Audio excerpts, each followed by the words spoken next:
Imagine this. It's Christmas Eve, the fire's crackling, and your home's glowing with holiday warmth, until you realize the person you trusted most is plotting to steal everything you've built. $100 million, your family's legacy, gone in a heartbeat. What would you do if the one your daughter loved turned out to be a viper, ready to betray you with a smile? I'm William Thompson, and tonight, in my Chicago brownstone, I uncovered a betrayal so vile it'll make your blood run cold. A glittering trap, a knife in the dark, and a truth that could shatter my daughter's heart. Stick around because this Christmas Eve is about to explode with secrets you won't believe. Welcome to RevengeX, where electrifying stories of betrayal and triumph set your soul ablaze.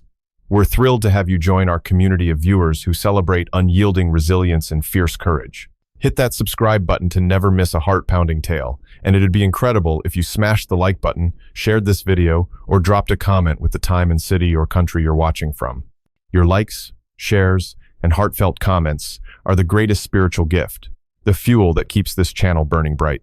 Now, buckle up for a story that'll hit you right in the feels. Let's dive in. My name is William Bill Thompson, a 72-year-old retired investment banker who built a fortune from nothing in the heart of Chicago. I've lived through market crashes, corporate betrayals, and the loss of my beloved wife Margaret 10 years ago.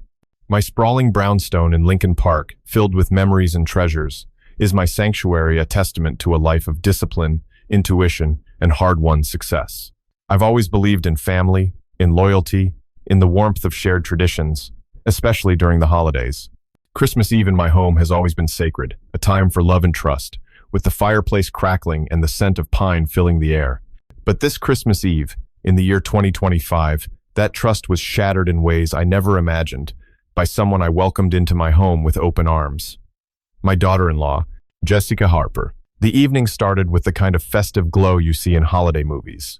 The dining room was aglow with twinkling lights, the table groaning under a feast of roasted turkey, cranberry sauce, and my famous pecan pie, a recipe Margaret passed down. My daughter, Emily, 35, radiant and kind-hearted, sat across from me, her laughter filling the room like music. Beside her was Jessica, her wife of 3 years, all charm and polished smiles, her eyes glinting under the chandelier like a predator sizing up its prey.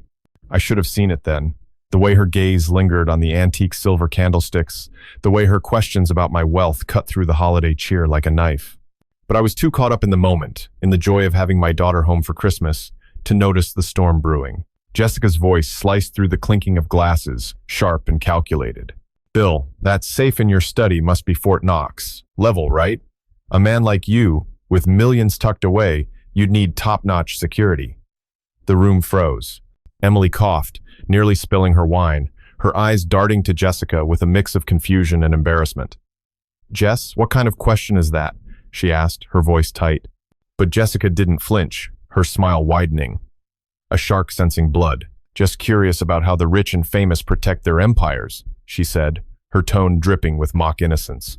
"With all the crime in Chicago these days, you can't be too careful." My chest tightened, a familiar instinct from my days navigating Wall Street sharks. I set my fork down, the clink against the plate louder than intended. "No crime in Lincoln Park," I said, keeping my voice steady, though my pulse quickened. "This neighborhood's been quiet for 20 years. Worst thing that happened was old Mr. Callahan's dog chewing up his neighbor's Christmas lights." Jessica waved a manicured hand, dismissive. "Oh, Bill, you wouldn't hear about the break-ins. They keep it hush-hush to avoid panic. But a man your age, living alone in a mansion like this, with what, 10 million, 20 million in assets. You must have some serious safeguards." The air grew thick, the holiday warmth draining from the room. Emily shifted uncomfortably, her fork scraping her plate. "Dad's always been careful," she said, trying to diffuse the tension. "He's got everything locked up tight, right, Dad?" I nodded, my eyes locked on Jessica's, searching for the crack in her facade. "Everything's organized," I said carefully. "Emily knows what she needs to know." But Jessica leaned forward, her elbows on my mahogany table, her voice dropping to a conspiratorial whisper. "But does she know about the key? The one in your desk drawer, Bill? The one that unlocks your fortune?" The question hit like a thunderclap. Emily's head snapped up. "What key?" she asked, her brow furrowing. Jessica's smile didn't waver, but her eyes gleamed with something dark, something predatory. "Oh, just something I noticed when I was looking for a pen last week," she said smoothly. "I didn't mean to pry, but I saw it in your study. A little brass key taped under the drawer. Looked important." My blood ran cold. I'd kept that key hidden for years, a safeguard for the safe holding my most valuable assets, stocks, bonds, and a collection of rare coins worth $5 million alone. How did she know? How do you know about anything in my study? My voice came out sharper than I intended, cutting through the festive hum of Christmas carols playing softly in the background. For a split second, Jessica's mask slipped, revealing a flash of cold calculation before her charming smile returned. "I was looking for wrapping paper for Emily's Christmas gift," she said, her voice syrupy sweet. "I had a headache that day too, so I checked your desk for aspirin. I must have opened the wrong drawer. My mistake, Bill." Emily nodded quickly, eager to smooth things over. "I remember that headache. You were miserable, Jess. But I remembered that day too. Jessica had been upstairs for nearly an hour, claiming she was wrapping presents long enough to rifle through my private papers. My lifelong friend, Tom Reynolds, a retired Chicago PD detective with a heart of gold and a no-nonsense attitude, had joined us for dinner. His gray eyes narrowed as he watched Jessica, his cop instincts clearly picking up the same red flags I was. "Aspirin's in the medicine cabinet, Jess," he said, his voice low but pointed. "Always has been." Jessica's smile faltered, her jaw tightening almost imperceptibly. "Must have been out of it from the pain," she muttered. But the lie hung heavy in the air. The conversation limped along after that, but Jessica kept circling back, her questions growing bolder, more invasive. "Who else has keys to this place, Bill? You ever keep cash lying around? What about your bank accounts? Got a will all set up for Emily?"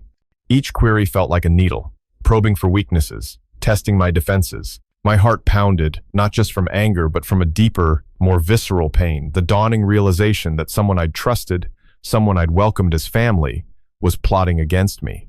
I'd spent decades building this life, this legacy, for Emily, only to have it threatened by the person she loved most.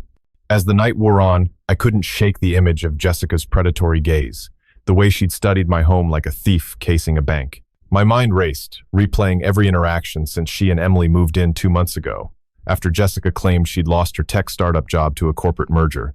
The story never quite added up her vague explanations, the late-night phone calls she took in hushed tones, the way she'd linger near my study when she thought I wasn't looking. And then there was her friend, Marcus Kane, a slick-talking real estate broker who'd been over for dinner twice, always asking about my property's value, his eyes scanning my home like he was appraising a prize. I'd dismissed it as curiosity, but now it felt like a coordinated attack. The final blow came as we cleared the table. Jessica, all smiles, offered to help with the dishes, but her hand brushed against mine, and I caught a glimpse of something in her pocket, a glint of brass. My key. My stomach churned with a mix of rage and heartbreak. This wasn't just about money. It was personal, a betrayal that cut deeper than any Wall Street double-cross. I'd opened my home, my heart, to Jessica, and she was planning to rob me blind on the holiest night of the year. As I stacked plates, my hands trembled, not with fear, but with a burning resolve. I wasn't just some rich old fool. I was William Thompson, and I'd spent a lifetime outsmarting predators. Jessica thought she could play me, but she was about to learn that this old man had a few surprises up his sleeve, surprises that would make this Christmas Eve unforgettable. The Christmas Eve dinner had ended, but the bitter taste of Jessica's probing questions lingered, souring the festive warmth that had once filled my Lincoln Park brownstone. As I stacked the last of the plates, the clink of porcelain echoed in the quiet kitchen, a stark contrast to the chaos brewing in my mind. Emily, my daughter, had retreated to the living room with a glass of wine, her laughter now subdued, as if she sensed the tension but couldn't name it. Jessica, however, hovered near the dining table, her manicured fingers tracing the edge of my antique silverware, her eyes darting toward the staircase leading to my study. The glint of that brass key in her pocket haunted me, a silent accusation that my home, my sanctuary, was no longer safe. I was 72, not some doddering fool, but the weight of betrayal pressed against my chest, a mix of rage and heartbreak that threatened to crack my carefully maintained composure. Tom Reynolds, my old friend and retired Chicago PD detective, lingered in the kitchen doorway, his weathered face etched with concern. "You okay, Bill?" he asked, his voice low, his cop instincts clearly picking up the same stench of deceit I'd smelled. I nodded, forcing a smile, but my hands trembled as I hung the dish towel on its hook. "Just tired, Tom. Long day." He didn't buy it, his gray eyes narrowing, but he let it go, clapping a hand on my shoulder. "You need me. I'm here," he said, his loyalty a rare anchor in the storm I felt coming. Across the room, Marcus Kane, Jessica's sleazy real estate broker friend, slouched against the counter, sipping my Macallan like he owned the place. His smirk, all teeth and no warmth, grated on me. "Nice spread, old man," he said, his tone dripping with street-smart mockery. "Bet this place is worth a fortune. What's it appraised at? 15 mil? 20? His words were a jab, testing my reaction, and I saw Jessica's lips twitch, a silent signal passing between them. I ignored Marcus, focusing on the sink, but Jessica wasn't done. She sauntered over, her heels clicking on the hardwood like a countdown to disaster. "You're quiet tonight, Bill," she said, her voice laced with a taunt that felt like it was ripped from a Chicago dive bar. "What's the matter, Pops? Scared someone's gonna swipe your millions while you're dreaming of sugar plums?" Her laugh was sharp, cutting through the holiday carols, still playing softly in the background. My stomach churned, the insult landing like a punch. I'd spent decades building my wealth, my legacy, for Emily, only to have this snake in my home mock me, her words, a deliberate prod at my pride. "Just enjoying the peace," I said, keeping my tone even, though my mind screamed with the urge to call her out. Every fiber of me wanted to confront her, to demand why she'd been in my study, why she knew about my key, but I held back. Knowledge was my weapon, and I wasn't ready to show my hand. Emily appeared in the doorway, her face pale, sensing the undercurrent of hostility. "Jess, maybe ease up," she said softly, her voice trembling with unease. But Jessica just shrugged, tossing her hair like a defiant teenager. "Relax, babe. Just messing with the old guy. He can take a joke, right, Bill?" The condescension in her tone was a blade, twisting deeper into the wound of her betrayal. I caught Tom's eye, his jaw tight, his hand twitching like he wanted to cuff her right then and there. But Marcus laughed, a loud, grating sound that echoed off my kitchen tiles. "Yeah, Bill's tough. Gotta be, sitting on a gold mine like this. Bet you got secrets stashed all over this place, huh? Diamonds? Cash? Maybe a cool 50 mil in offshore accounts?" His words were a deliberate escalation, a tag team assault with Jessica, and I realized they were working together, probing for cracks in my armor. My heart pounded, a mix of fury and sorrow. This wasn't just about money, it was about trust, about the family I'd fought to protect since Margaret's death. Jessica wasn't just Emily's wife. She was someone I'd welcomed, fed, sheltered, only to have her spit in my face with her street trash taunts. The pain of her betrayal clawed at me, a visceral ache that reminded me of the day I lost Margaret, when the world felt like it was crumbling under my feet. I wanted to believe Emily's love had blinded her to Jessica's true nature, but the doubt gnawed at me. Had my daughter missed the signs, or was she somehow complicit? The thought was a knife to my gut, and I pushed it away, focusing on the present. I wasn't helpless. I'd outsmarted corporate raiders and con artists before. I could handle a two-bit hustler like Jessica and her slimy sidekick. Then came the first shock of the night. As I turned to grab a glass from the cabinet, I noticed my study door always locked, standing slightly ajar, a sliver of darkness visible through the gap. My breath caught. I locked that door religiously, a habit born from years of protecting sensitive documents. Jessica followed my gaze, her smirk widening. "What's wrong, Bill? Ghost of Christmas past sneaking around?" She jeered, her voice thick with mockery. Before I could respond, Marcus chimed in, his tone oily. "Maybe you forgot to lock up, old-timer. Happens when you're pushing 72, right?" The insult burned, but the open door was a siren in my head. Someone had been in there, and I knew exactly who. I excused myself, my voice steady despite the storm in my chest, and climbed the stairs, each step heavy with dread. In my study, the air felt violated, like a stranger had breathed through my private world. My desk drawer, where I kept sensitive files, bank statements, investment records worth $20 million, was misaligned. The lock scratched as if someone had tried to force it. My heart sank as I checked the drawer. My portfolio summaries, meticulously organized, were jumbled, pages creased like they'd been handled in haste.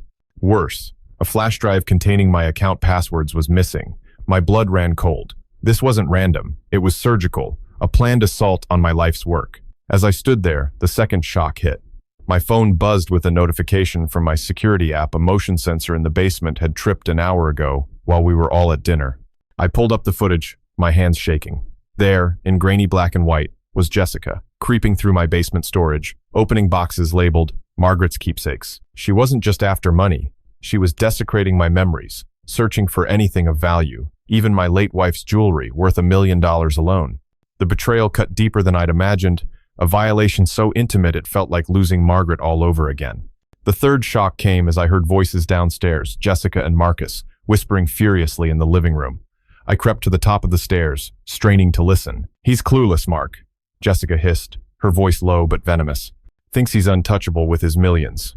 By tomorrow, we'll have that safe cracked and be halfway to Vegas with enough cash to bury my debts."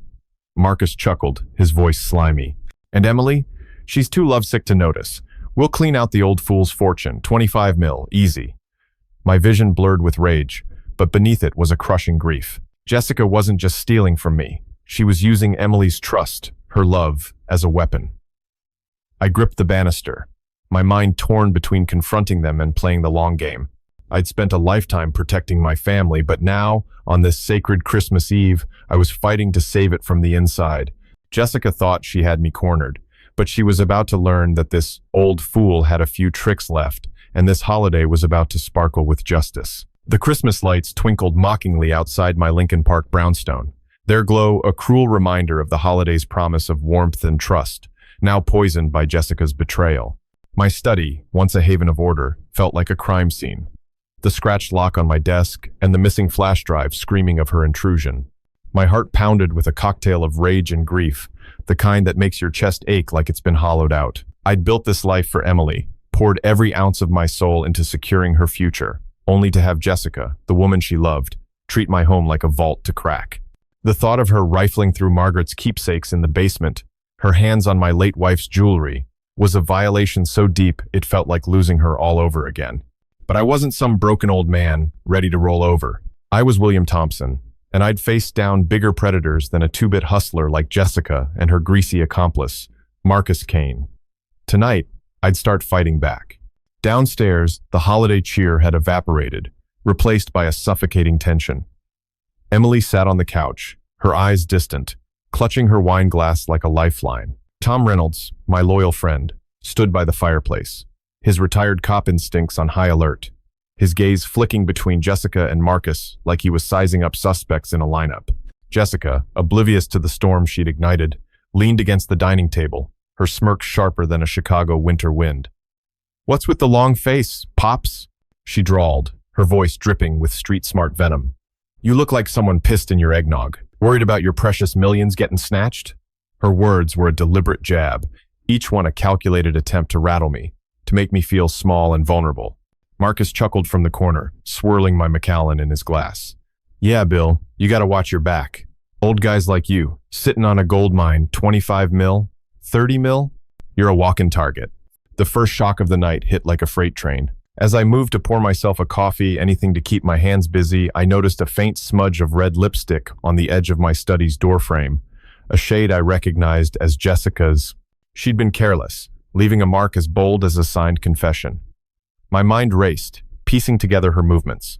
She hadn't just been in my study. She'd been methodical, marking her territory, mocking my trust.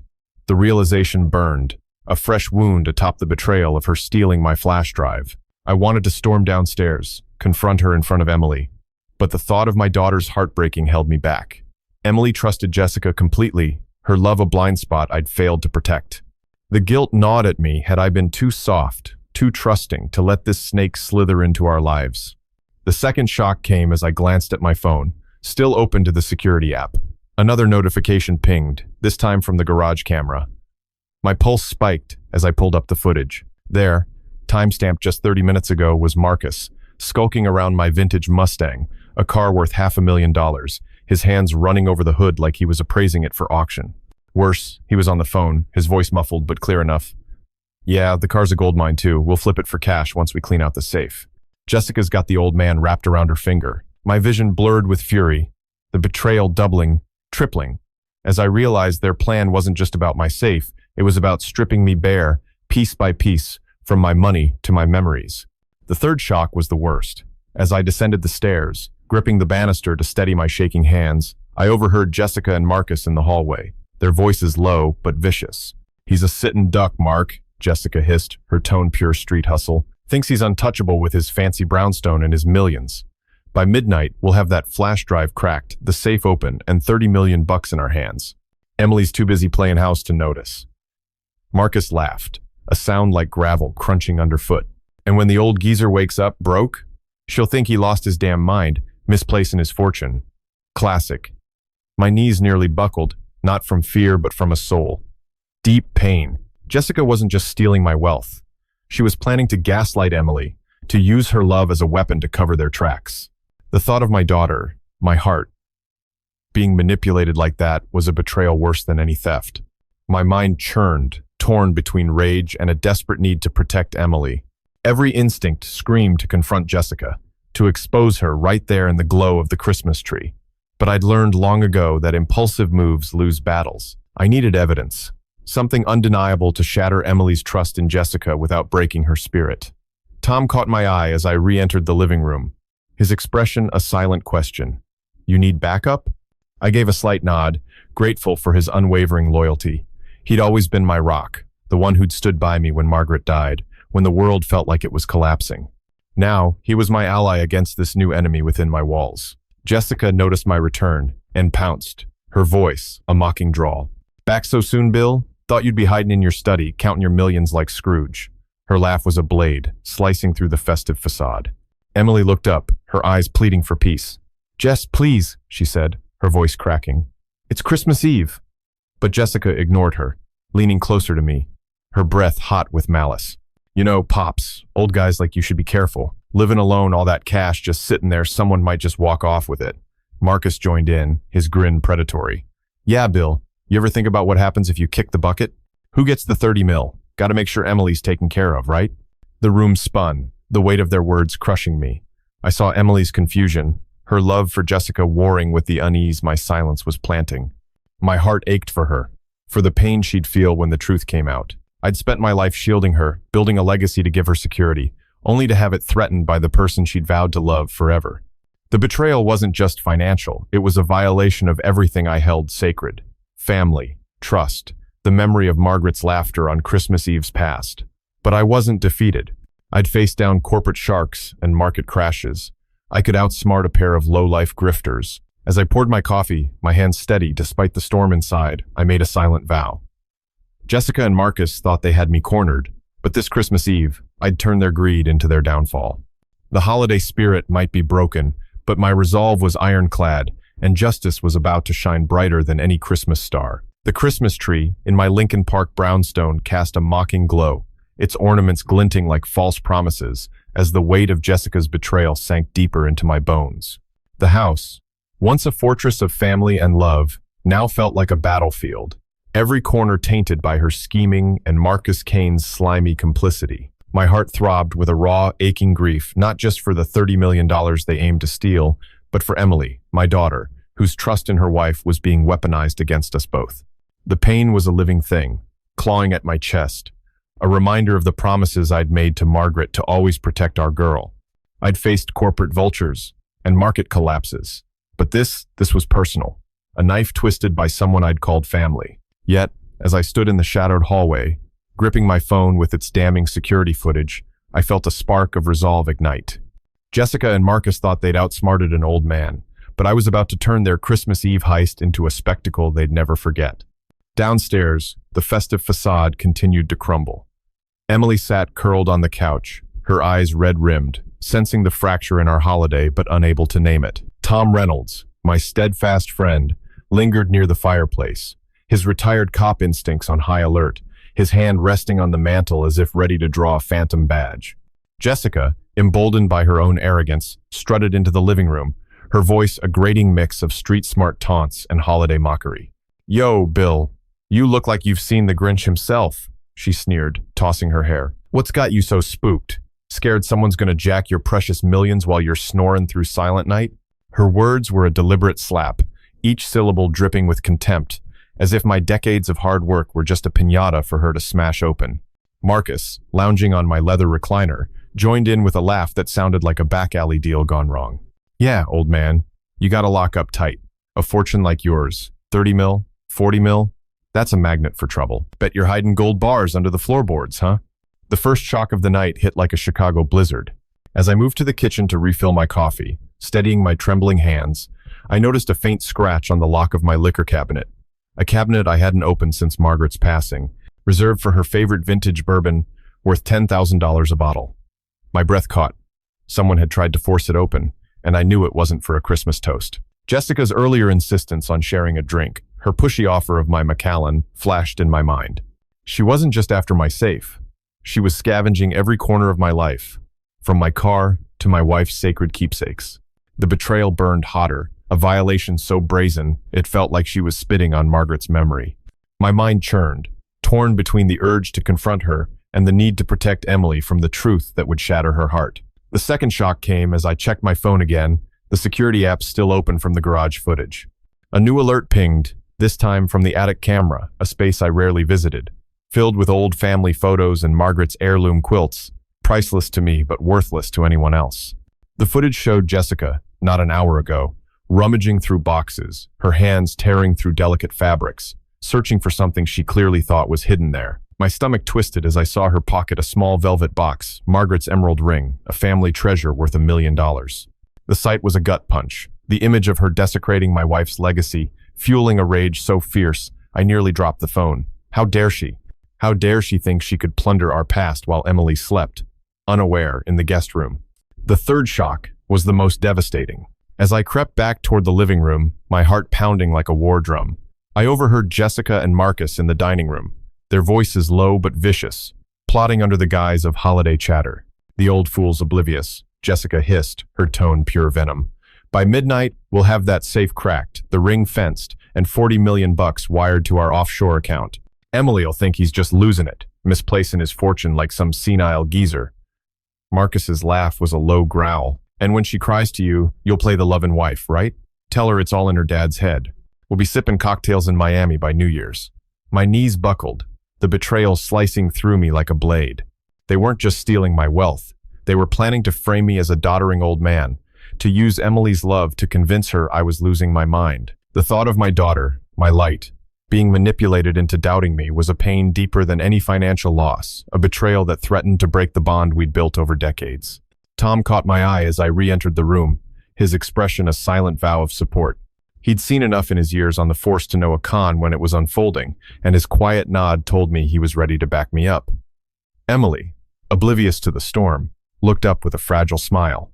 "Dad, you okay? You seem off?" Her concern was a lifeline, but it also tore at me, knowing the truth would crush her. Jessica pounced, her voice a mocking drawl. "Yeah, Bill, you look like you're about to keel over.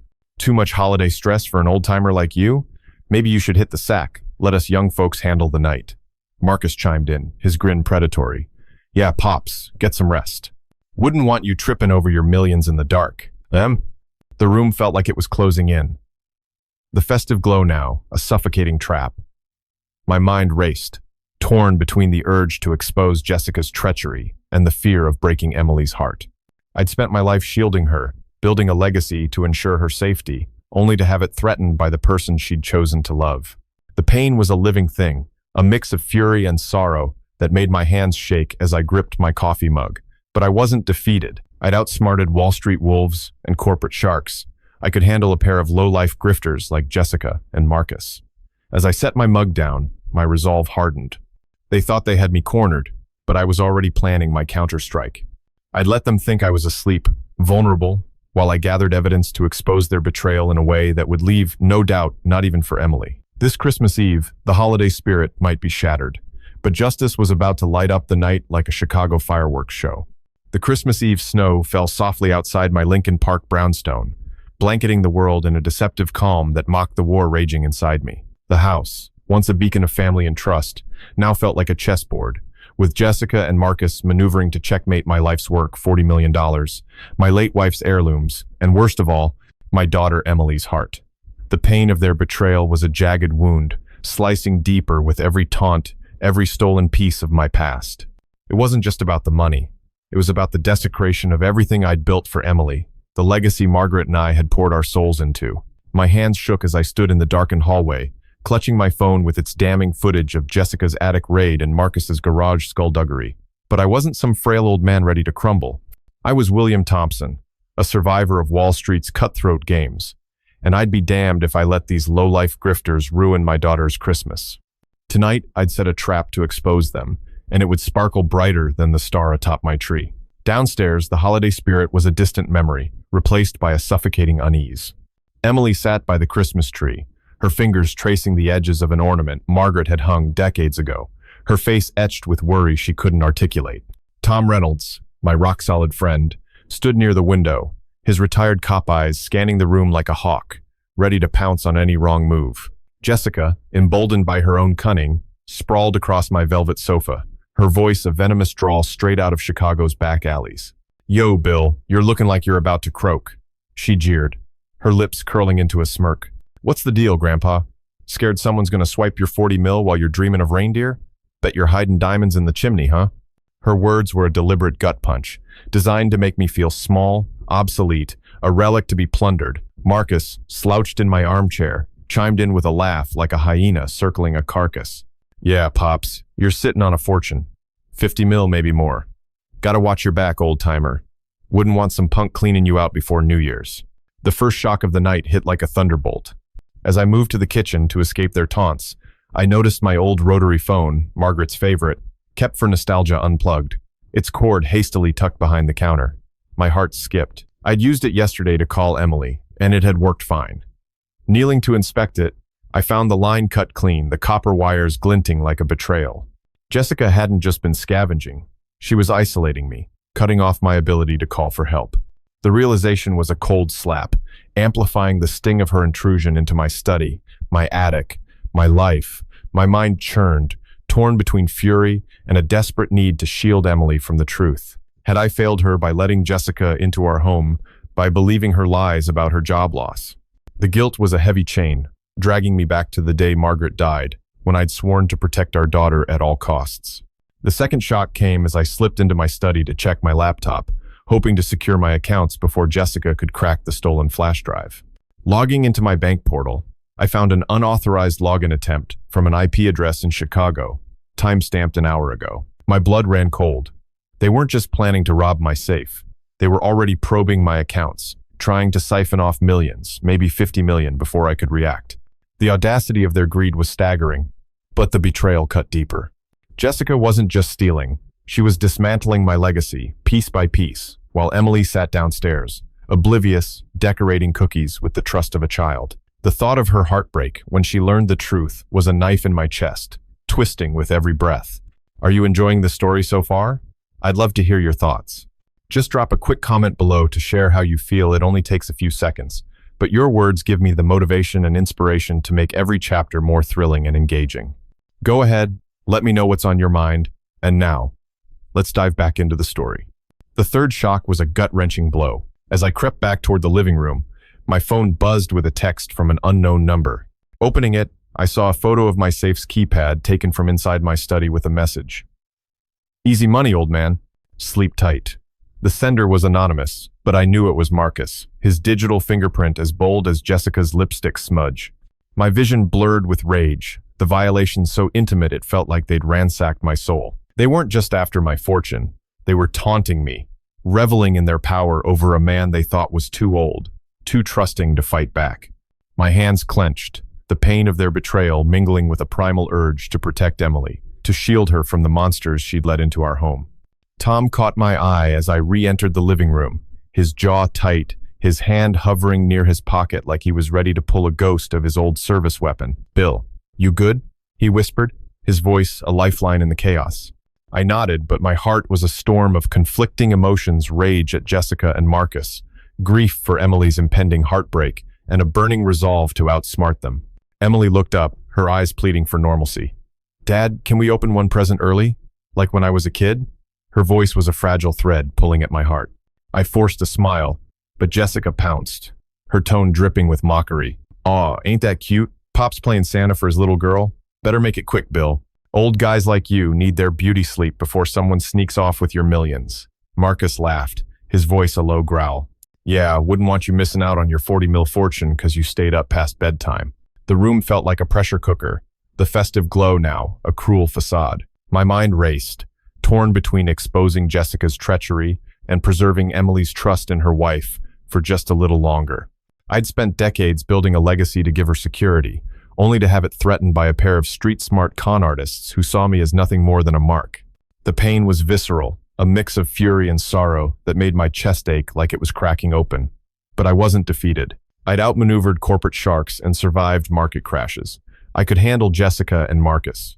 As I nodded at Emily's request, promising to open a gift, my mind was already plotting. I'd let them think I was asleep, vulnerable, while I rigged a trap to catch them red-handed. I'd move the safe's key, plant a decoy, and let their greed lead them to ruin. This Christmas Eve, the holiday spirit might be broken, but I'd make sure justice burned brighter than any Chicago skyline at midnight. The snow outside my Lincoln Park brownstone swirled like a taunting dance, each flake a reminder of the innocence this Christmas Eve was supposed to hold, now suffocated by the venom of Jessica and Marcus's betrayal. My home, once a haven of love and laughter, felt like a chessboard, with Jessica and Marcus maneuvering to checkmate my life's work $50 million fortune and my daughter Emily's trust. The pain of their treachery was a relentless storm, tearing at my heart with memories of Margaret's gentle smile, her voice promising we'd always protect our girl. I stood in the shadows of my study, my phone's screen still glowing with Marcus's mocking text and the damning footage of Jessica's attic raid. The rage was a fire in my chest, but beneath it lay a deeper wound grief for Emily, who'd soon face the shattering truth about the woman she loved. I wasn't just fighting for my wealth, I was fighting for my daughter's future, and I'd be damned if I let these street rats steal it. Tonight, I'd turn their greed into a trap that would light up this Christmas like a 4th of July finale. Downstairs, the holiday cheer was a hollow echo, drowned by the tension that crackled like static. Emily sat by the fire, her hands fidgeting with a strand of tinsel, her eyes clouded with an unease she couldn't name. Tom Reynolds, my unwavering ally, leaned against the wall, his retired cop instincts razor-sharp, his gaze locked on Jessica and Marcus like a hunter tracking prey. Jessica, sprawled on my couch, sipped my bourbon with a smirk that screamed Chicago street hustle. "Yo, Bill, you're looking like you're ready to drop dead," she taunted, her voice a jagged blade. "What's wrong, Grandpa? Scared someone's gonna run off with your 50 mil while you're snoring through Jingle Bells?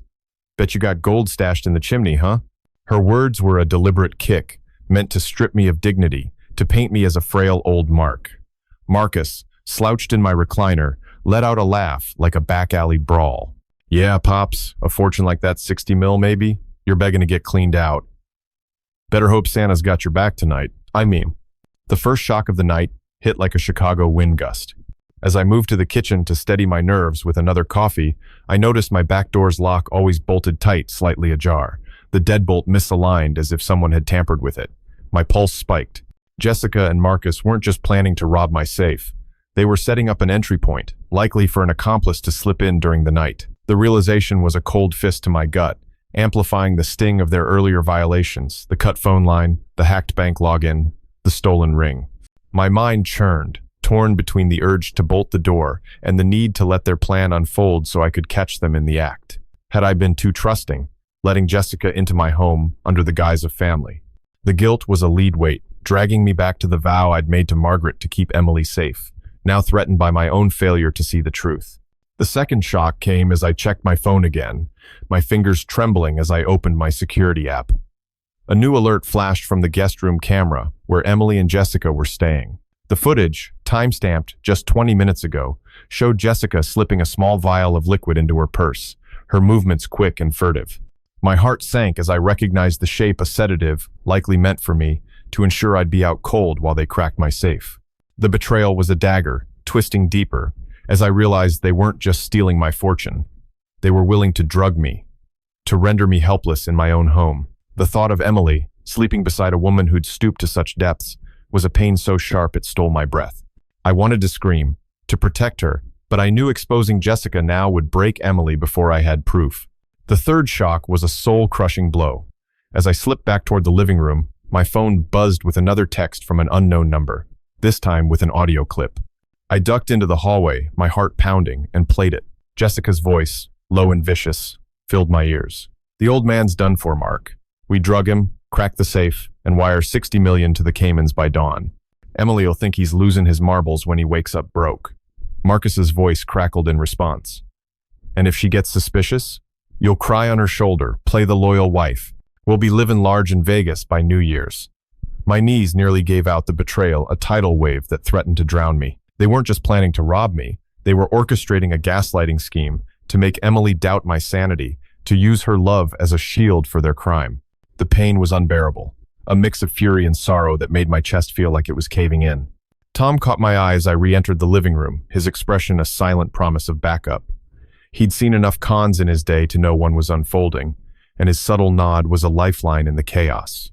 Emily looked up, her voice trembling. "Dad, can we just watch a Christmas movie, like old times?" Her plea was a knife to my heart, a reminder of the innocence Jessica was trying to destroy. I forced a smile, but Jessica pounced, her tone dripping with street-smart scorn. "Aw, ain't that cute. Pops and his baby girl playing cozy. Better wrap it up quick, Bill. Old geezers like you need to hit the hay before someone snags your millions." Marcus chuckled, his voice a low growl. "Yeah, Pops, don't trip over your fortune on the way to bed. Wouldn't want you losing 60 mil in your sleep." The room felt like a tinderbox, the festive glow now a suffocating lie. My mind raced, torn between exposing Jessica's treachery and preserving Emily's fragile trust. I'd built my life to give her security, only to have it threatened by a pair of grifters who saw me as a walking ATM. The pain was a living thing, a storm of rage and grief that made my hands shake as I clutched my coffee mug. But I wasn't broken. I'd outsmarted Wall Street tycoons and survived corporate betrayals. I could handle Jessica and Marcus. As I agreed to Emily's movie request, my mind was already spinning a plan. I'd move the safe's key to my basement workshop, plant a decoy in my study, and rig a trap that would expose their greed in a blaze of undeniable evidence. This Christmas Eve, the holiday spirit might be shattered, but I'd make sure justice sparkled brighter than any Chicago snowstorm.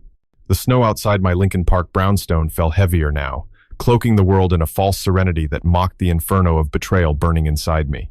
My home, once a sanctuary of family and trust, was now a battleground where Jessica and Marcus plotted to steal not just my $60 million fortune, but the very soul of my daughter Emily's faith and love. The pain of their treachery was a relentless tide, drowning me in memories of Margaret's warm embrace, her whispered promises to always shield our girl. I stood in my study, my phone still clutched tightly, its screen glowing with the chilling audio of Jessica's plan to drug me and gaslight Emily.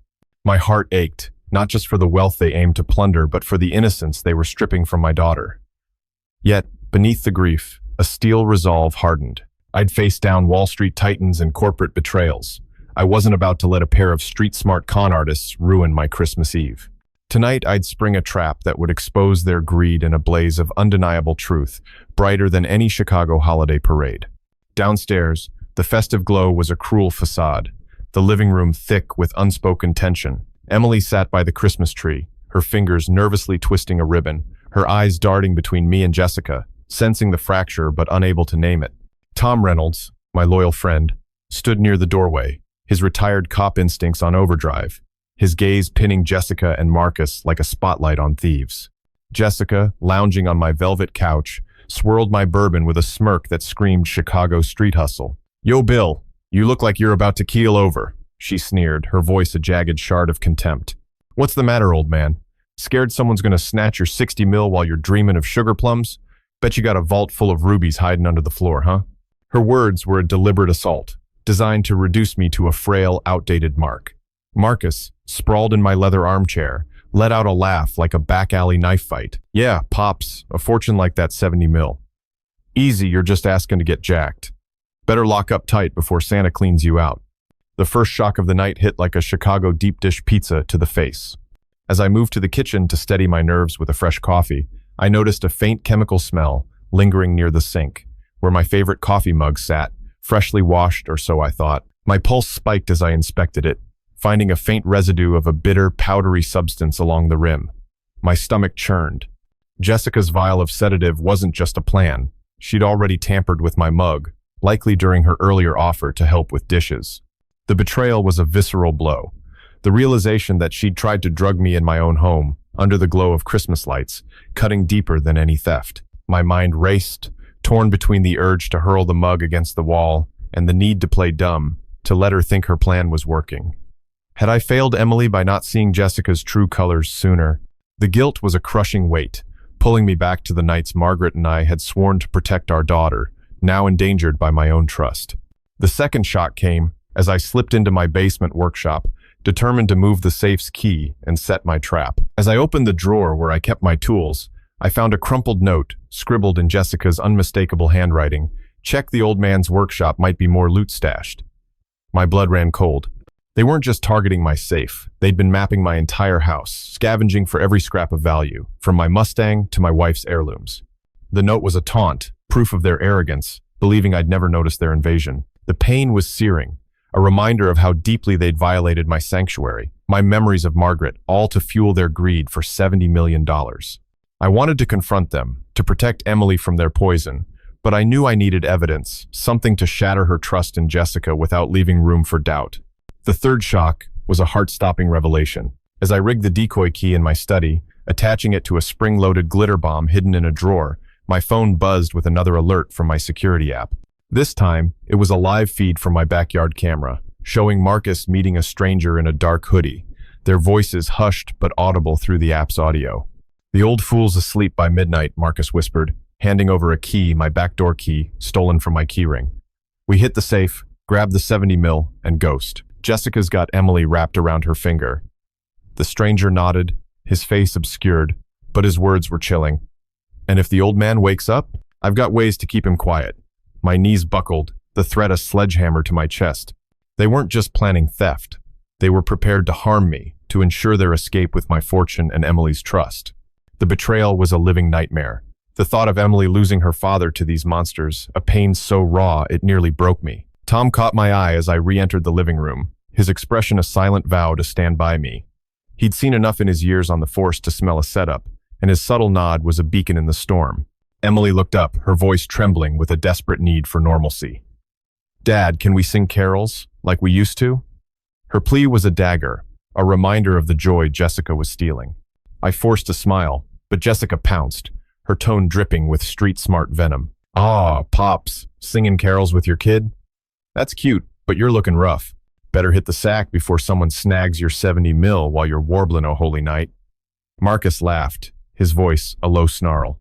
"Yeah, Bill, don't choke on your eggnog and lose that fortune. Wouldn't want you waking up broke on Christmas morning."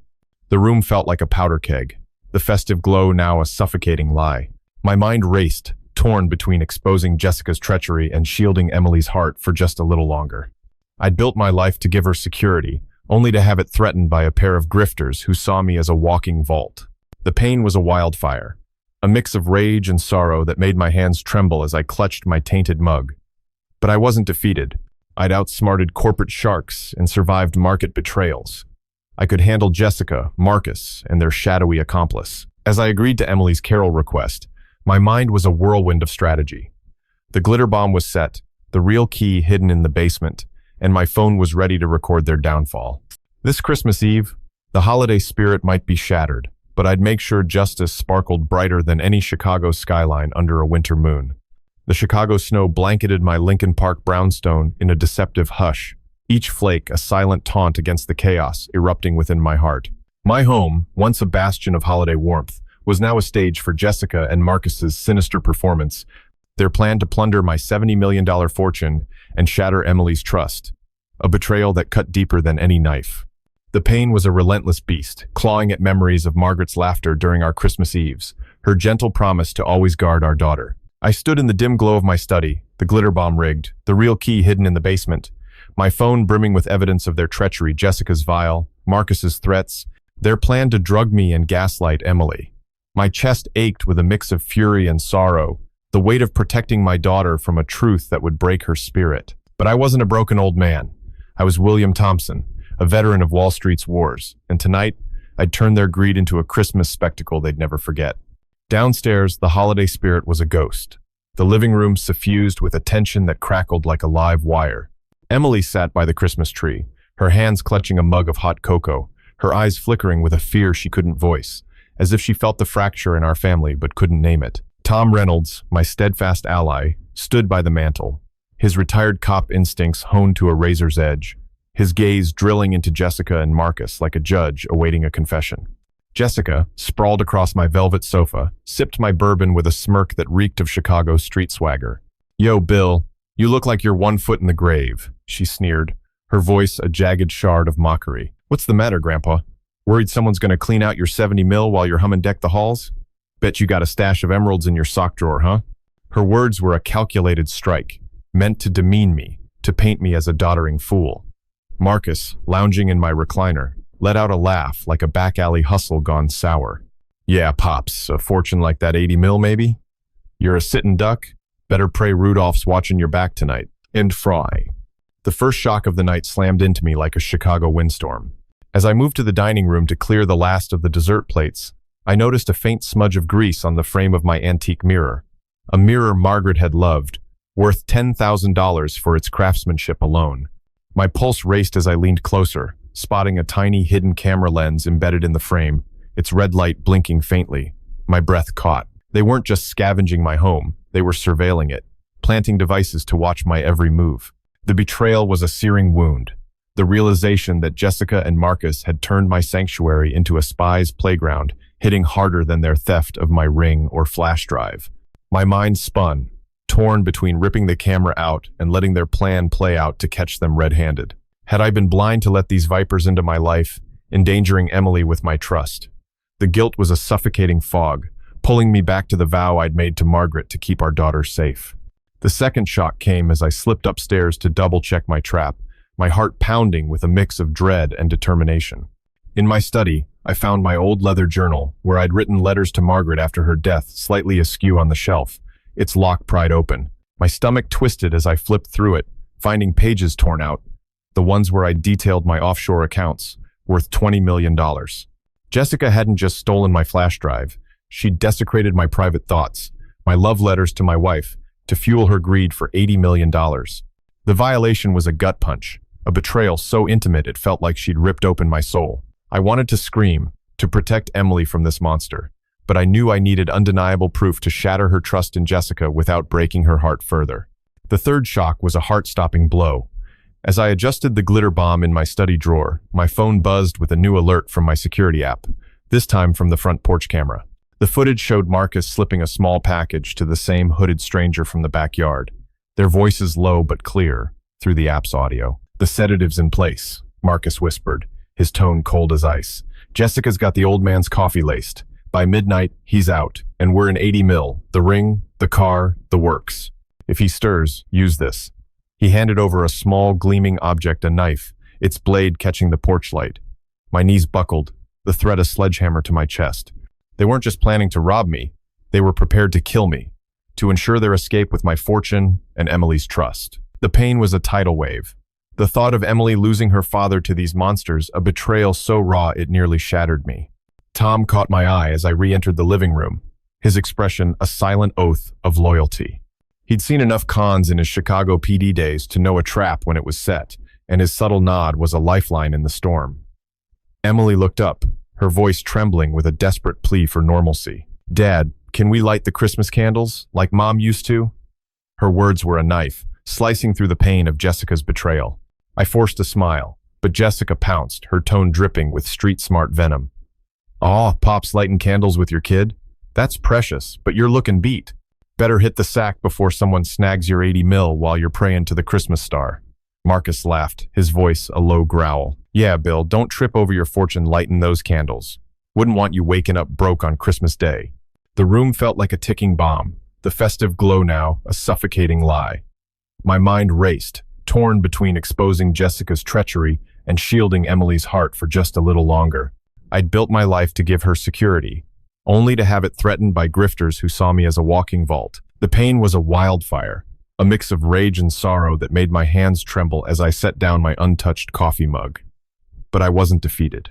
I'd outsmarted corporate sharks and survived market betrayals. I could handle Jessica, Marcus, and their shadowy accomplice. As I agreed to Emily's candle request, my mind was a whirlwind of strategy. The glitter bomb was armed, the real key hidden, and my phone was recording every move. This Christmas Eve, the holiday spirit might be broken, but I'd make sure justice sparkled brighter than any Chicago skyline under a winter sky. The Chicago snow piled high against my Lincoln Park brownstone, its quiet beauty a cruel mockery of the betrayal tearing through my soul. My home, once a fortress of holiday joy, was now a trap prime for Jessica and Marcus. Their plan to steal my $80 million fortune and shatter Emily's trust, a wound that bled with every heartbeat. The pain was a ravenous beast, gnawing at memories of Margaret's gentle touch, her vow to always protect our daughter echoing in my ears. I stood in the shadowed study, the glitter bomb armed, the real key safely hidden in the basement, my phone heavy with evidence of their treachery surveillance cameras, stolen journals, and Marcus's chilling threat to silence me permanently. My heart throbbed with a mix of rage and despair. Colorado, the weight of shielding Emily from a truth that would fracture her world almost unbearable. But I was William Thompson, forged in the fires of Wall Street, and tonight I'd turn their greed into a Christmas reckoning that would burn brighter than any Yule log. Downstairs, the festive glow was a fading ember. The living room choked with a tension that felt like a storm about to break. Emily sat by the Christmas tree, her fingers tracing the edge of a velvet gift box, her eyes shadowed with a fear she couldn't name, as if she sensed the betrayal lurking in her wife's heart. Tom Reynolds, my unyielding ally, stood near the fireplace, his retired cop instincts a coiled spring, his gaze slicing through Jessica and Marcus like a blade through tinsel. Jessica, lounging on my velvet sofa, swirled my bourbon with a smirk that screamed Chicago street hustle. "Yo, Bill, you look like you're ready to bite the dust," she taunted, her voice a jagged barb of contempt. "What's up, Grandpa? Scared someone's gonna swipe your 80 mil while you're humming White Christmas? Bet you got diamonds stuffed in your stockings, huh?" Her words were a deliberate assault, crafted to strip me of dignity, to paint me as a feeble old mark. Marcus, sprawled in my recliner, let out a laugh like a back alley deal gone bad. "Yeah, Pops, a fortune like that, 90 mil maybe? You're a walking ATM. Better hope the elves are guarding your loot tonight." The first shock of the night hit like a Chicago ice storm. As I moved to the kitchen to set down my untouched coffee mug, avoiding the laced residue, I noticed a faint glow under the pantry door, a place I rarely opened, reserved for Margaret's old recipe books and holiday spices. My pulse raced as I cracked it open, revealing a small, blinking device wired to my Wi-Fi router, its LED pulsing like a heartbeat. My breath caught. They weren't just spying on me with cameras. They'd hacked my network, likely to intercept my bank alerts or disable my security system. The betrayal was a white-hot brand. The realization that Jessica and Marcus had turned my home into a digital trap searing deeper than their theft of my ring or journal. My mind spun, torn between smashing the device and letting their plan play out to catch them in the act. Had I been too blind, too trusting, to let these predators into my daughter's life? The guilt was a crushing vice, dragging me back to the nights Margaret and I had planned a secure future for Emily, now at risk because of my lapse. The second shock came as I slipped back to my study to check the glitter bomb's wiring, my heart pounding with a mix of dread and resolve. On my desk, I found a folded Christmas card, one Emily had made as a child, its glittery snowman now defaced with a scrawled note in Marcus's handwriting. "Old man's done. Safe SARS by midnight." My stomach twisted. The violation of Emily's childhood memory, a betrayal so intimate it felt like a punch to the soul. They weren't just after my $90 million fortune.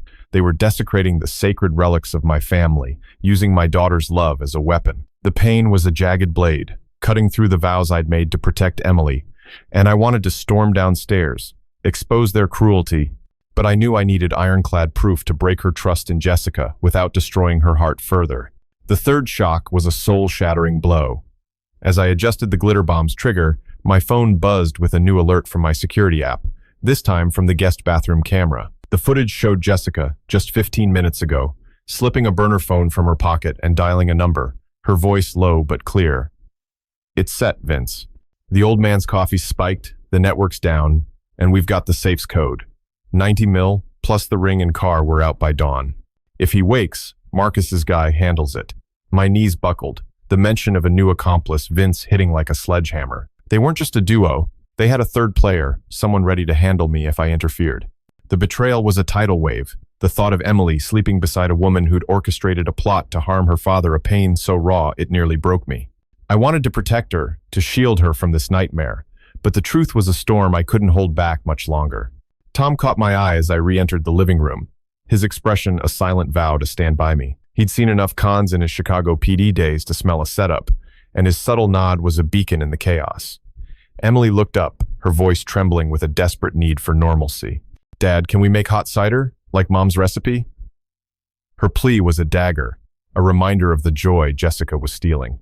I forced a smile, but Jessica pounced, her tone dripping with street-smart venom. "Aw, Pops, cooking cider with your kid?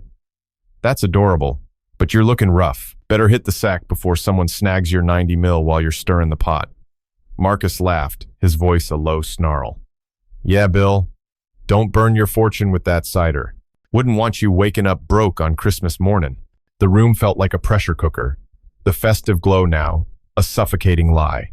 My mind raced, torn between exposing Jessica's treachery and preserving Emily's heart for just a little longer. I'd built my life to give her security, only to have it threatened by grifters who saw me as a walking vault.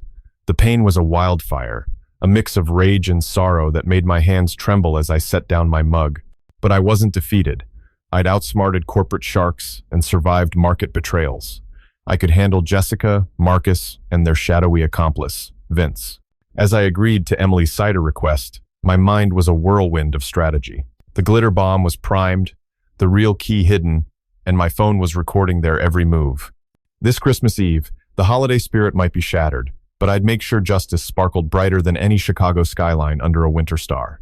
The Chicago snow swirled outside my Lincoln Park brownstone, its icy beauty, a cruel contrast to the firestorm of betrayal raging within my heart. My home, once a sanctuary of Christmas warmth, was now a stage for Jessica and Marcus's vicious plot to steal my $90 million fortune and shatter Emily's trust in the woman she loved. The pain was a relentless beast, tearing at memories of Margaret's soft voice promising to protect our daughter, a vow now under siege by the vipers I'd let into our lives. I stood in the dim hallway, my phone heavy with evidence of their treachery, the hacked Wi-Fi, the defaced Christmas card, the chilling threat from their accomplice, Vince. My chest ached with a raw mix of fury and sorrow, the weight of shielding Emily from a truth that would fracture her world almost crushing me. But I was William Thompson, a survivor of Wall Street's ruthless battles, and tonight, my glitter bomb trap was primed to expose their greed in a spectacle that would outshine any Chicago holiday fireworks. Downstairs, the festive glow was a fading illusion, the living room thick with a tension that hummed like a taut wire. Emily sat by the Christmas tree, her hands trembling as she lit a candle, her eyes clouded with an unspoken dread, as if she felt the betrayal lurking in the shadows. Tom Reynolds, my steadfast ally, stood by the door, his retired cop instincts, a silent vow, his gaze locked on Jessica and Marcus, like a hawk circling its prey. Jessica, sprawled across my velvet sofa, sipped my bourbon with a smirk that screamed Chicago street hustle. "Yo, Bill, you look like you're ready to kick the bucket," she jeered, her voice a jagged shard of contempt. "What's wrong, Grandpa?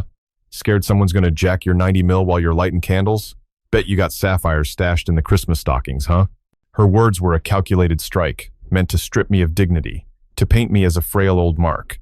Marcus, lounging in my recliner, let out a laugh like a back alley brawl gone wrong. "Yeah, Pops, a fortune like that, 100 mil maybe? You're a sitting target. Better hope the snowman's guarding your loot tonight." And on.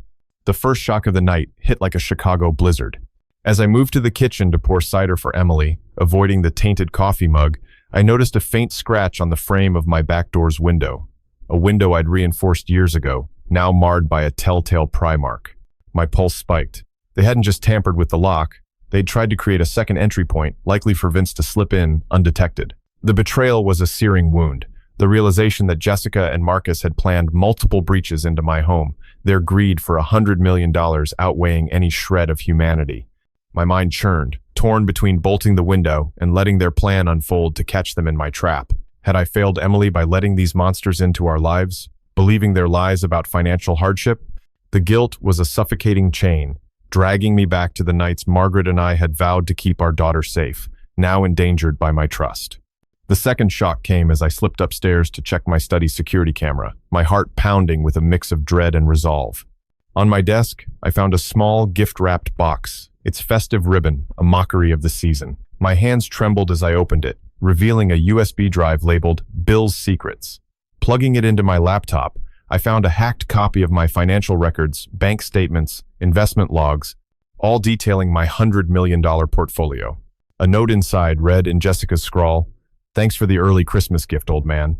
My stomach twisted, the violation so intimate it felt like she'd ripped out my heart. They weren't just stealing my wealth, they were taunting me, using my own records to mock my legacy. The pain was a jagged blade, cutting through the promises I'd made to protect Emily, and I wanted to storm downstairs, expose their cruelty, but I knew I needed undeniable evidence to break her trust in Jessica without shattering her soul.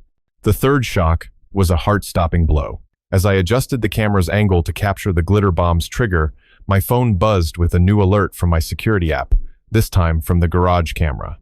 The footage showed Vince, the hooded stranger, slipping inside my garage, his hands prying open the trunk of my vintage Mustang, worth $500,000.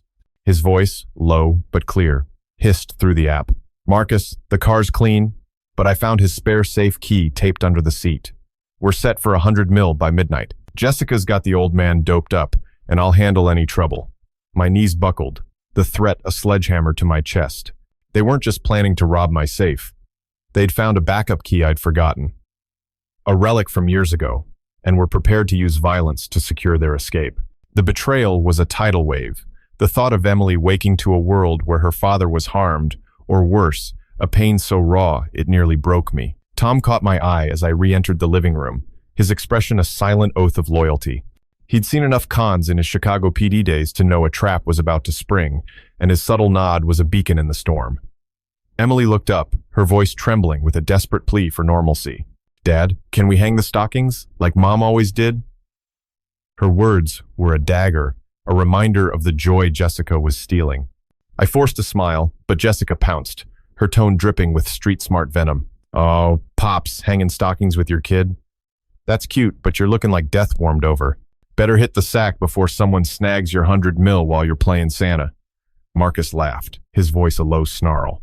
"Yeah, Bill, don't trip over your fortune stuffing those stockings. Wouldn't want you waking up broke on Christmas morning." The room felt like a powder keg, the festive glow now, a suffocating lie. My mind raced, torn between exposing Jessica's treachery and shielding Emily's heart for just a few more hours.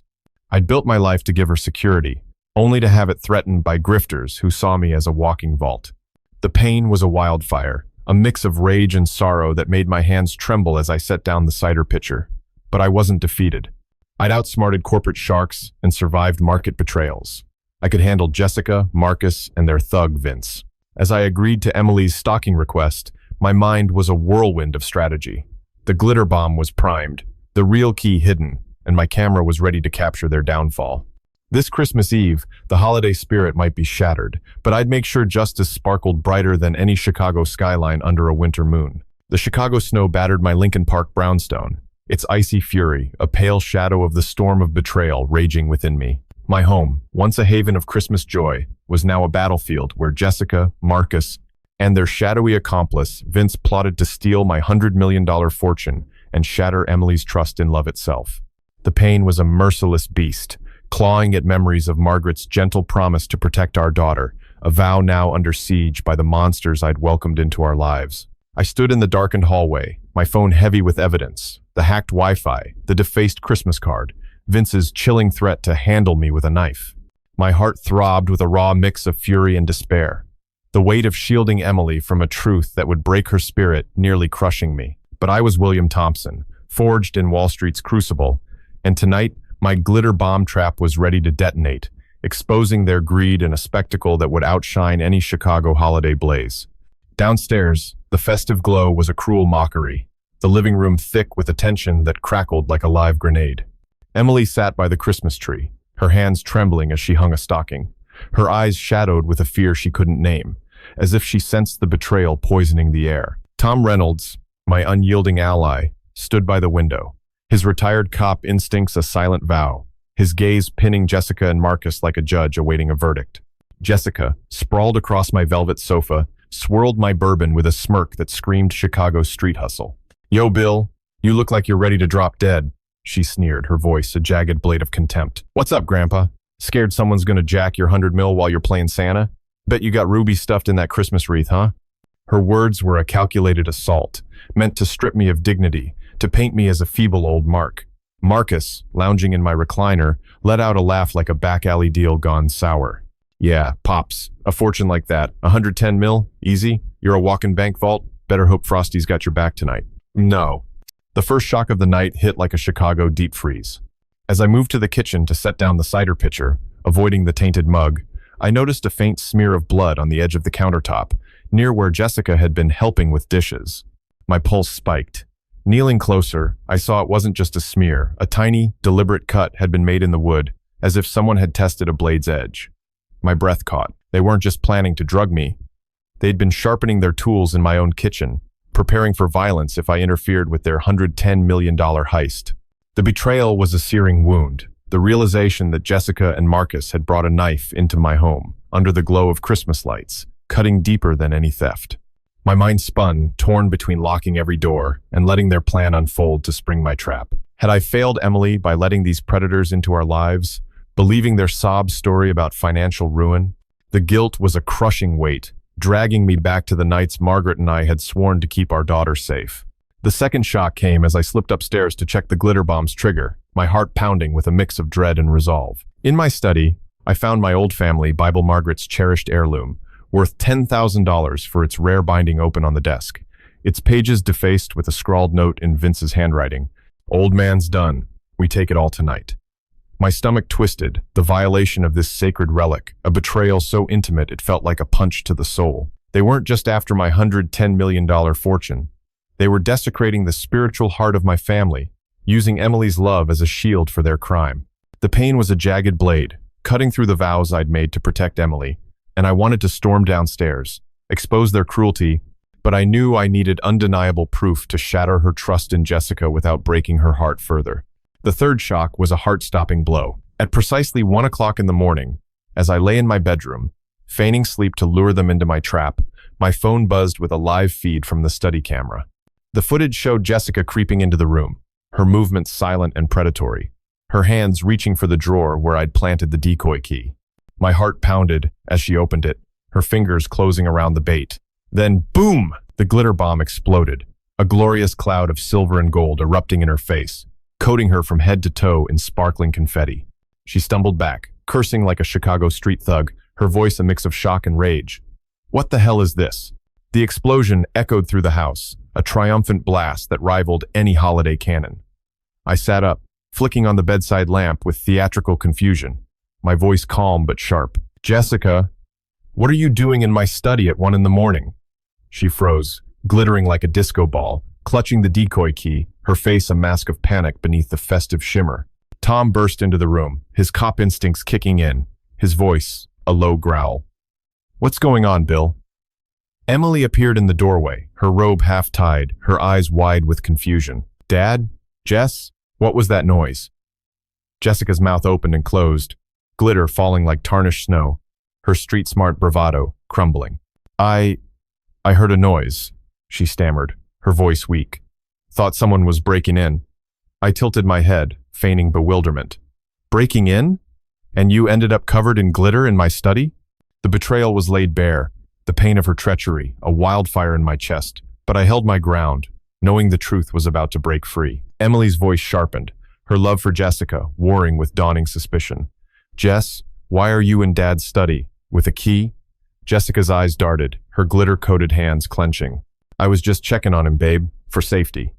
But the lie was flimsy, and Emily's face hardened, the first crack in her trust.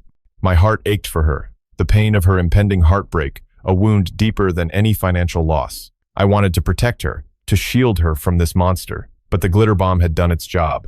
The evidence was undeniable, and the truth was about to explode like a Chicago fireworks show. The Chicago snow lashed against my Lincoln Park brownstone, its icy fury, a faint echo of the volcanic betrayal erupting within me.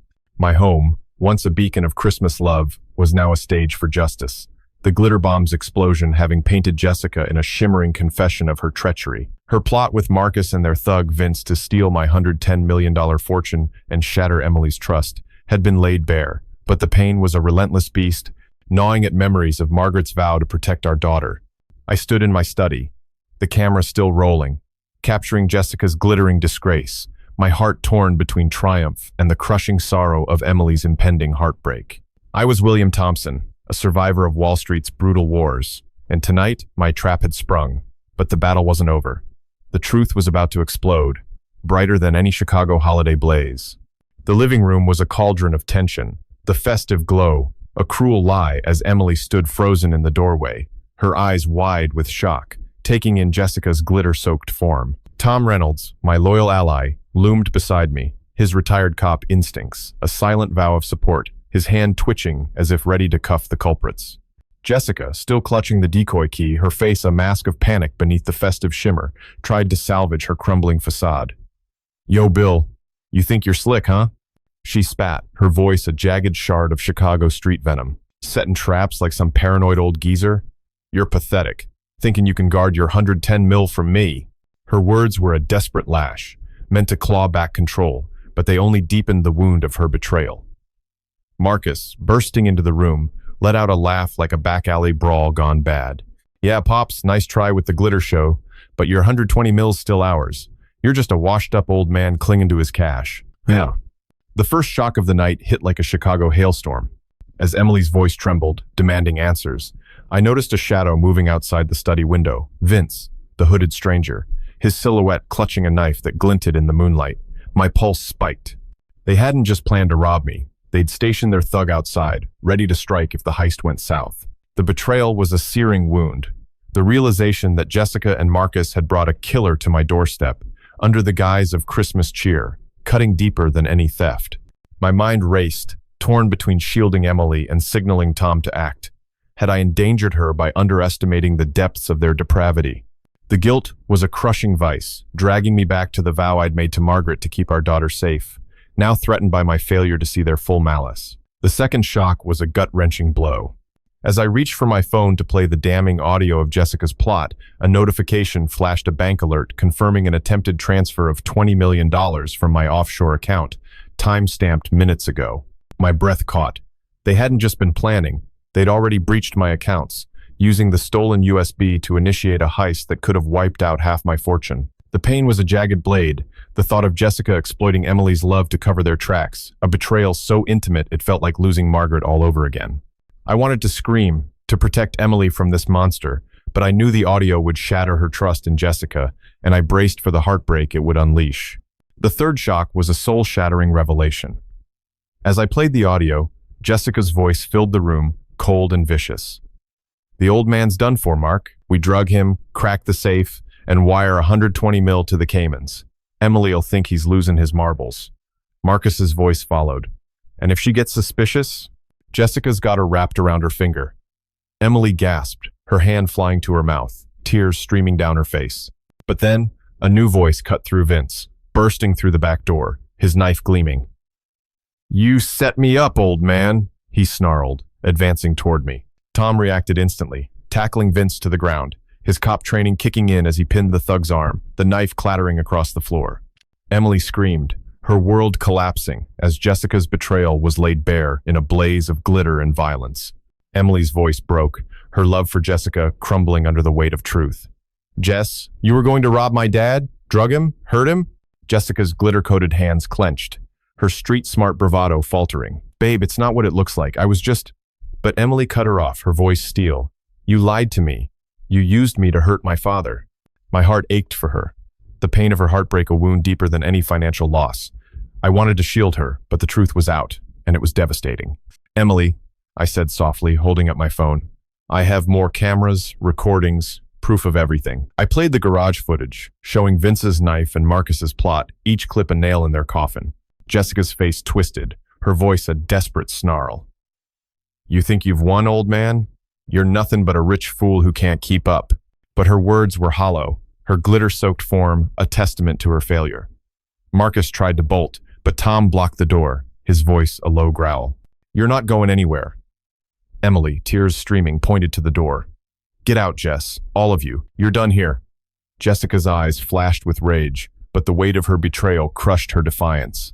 She stormed out, glitter trailing like a tarnished legacy, followed by Marcus and Vince, who Tom escorted to the porch, promising to call his old precinct. As the door slammed, Emily sank to the floor, sobbing. "Dad, I brought her here. I put you in danger." I knelt beside her, my heart breaking.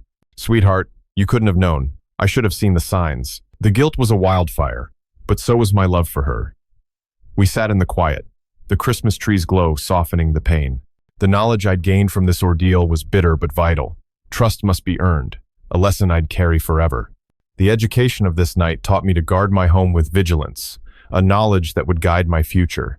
The lesson of betrayal was harsh, but it was an education in resilience, a knowledge that strengthened my bond with Emily. The lesson of justice was clear. Truth sparkles brighter than greed, a knowledge that restored my faith. This education in family and loyalty was the greatest gift, a lesson I'd pass to Emily. 3 months later, the brownstone was peaceful again, the snow replaced by spring blooms. Emily had moved back in, her divorce finalized, her spirit healing through therapy, and a new job at a Chicago bookstore. I sipped coffee, reading the Tribune, grateful for the knowledge that we'd survived. The lesson was clear. Family endures and justice prevails. I wish my viewers health, and health, hoping they'd find joy in life's lessons.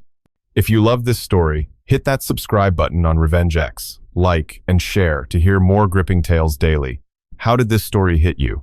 Does it echo your own experiences with trust and betrayal? Share your thoughts in the comments. We want to hear the education from your heart. Stay safe, stay strong, and may you have a joyful, peaceful life.